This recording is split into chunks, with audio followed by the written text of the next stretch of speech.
Hello guys, welcome back. This is David. I do hope you're doing well. Let's talk about the FRM and how to become a certified financial risk manager. Well, the first thing to talk about is the exam body is the Global Association of Risk Professionals, GARP. I recommend you check out the GARP website for more details. Now, there are currently 90,000 FRM holders according to GARP. That's a global exam in over 190 countries. A little bit of background before we make a start.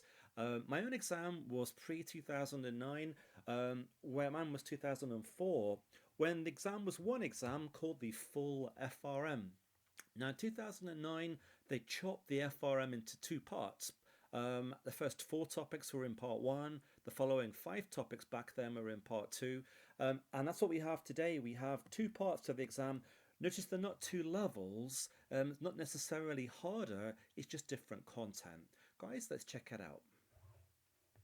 Now, it is possible to do both parts in one season. You have the May, you have the August, and you have the November seasons, but I wouldn't recommend it at all. I recommend you give yourself plenty of time to focus on one part at a time. There's a heck of a lot of readings, a heck of a lot of content. First thing we need to do, guys, here is to check out the website and register for the exam season that fits best.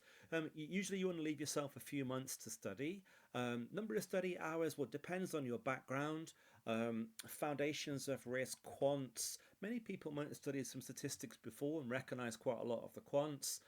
Markets and products, evaluation and risk. If you've done some CFA before, CFA level 1 or CFA level 2, there's quite a big crossover with FRM part 1.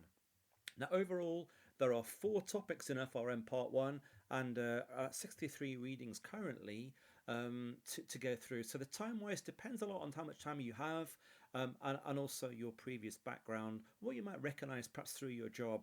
You don't need to currently be working in risk. There are no prereqs for what you currently do or your education background. As anyone interested or wants to pursue a career in this area, they can go ahead and do this exam.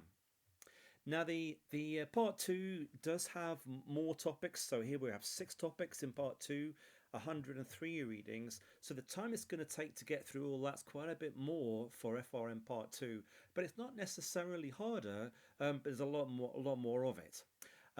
Well, once again, the exams are both multiple choice, so 100 multiple choice questions in part one and 80 in part two. The kind of content area for FRM part 2 is very practical, very industry related. Market risk, credit risk, operational risk, liquidity and treasury risk, risk management for investment management. Again, if you have a CFA background, you're going to recognize quite a bit of that one. And then the current issues. Currently, this reflects quite a lot of course, the risks of AI have come into current issues especially. Now, getting through those two in a year is quite common, or you can take longer if you want to. But the final step to get to your FRM certification is to submit 2 years work experience to GARP. I do recommend considering being a member of GARP as well, an annual membership. Gives you access to premium content, also risk events, and also risk networking opportunities. Also access to updated versions of the content that you've learned as well. Access to all that too. Now, here at Kaplan, we've been helping students pass the FRM for some time, and the first thing I'd recommend would be the Schweizer FRM Schweizer notes. The GARP underlying textbooks going to take you a lot longer. It's hard to separate out what do I need for the exam and what's kind of background research that might not be that necessarily to know. So save yourself time, far more efficient. Guys, make sure you get hold of the Schweizer notes. Now, again, getting an instructor to go through each of the sessions for FRM Part 1, FRM Part 2 makes a huge difference as well in accessing the learning that you need for the exam, particularly if it's areas that you haven't seen before. So, guys, get the classes, video classes, really good feedback on those.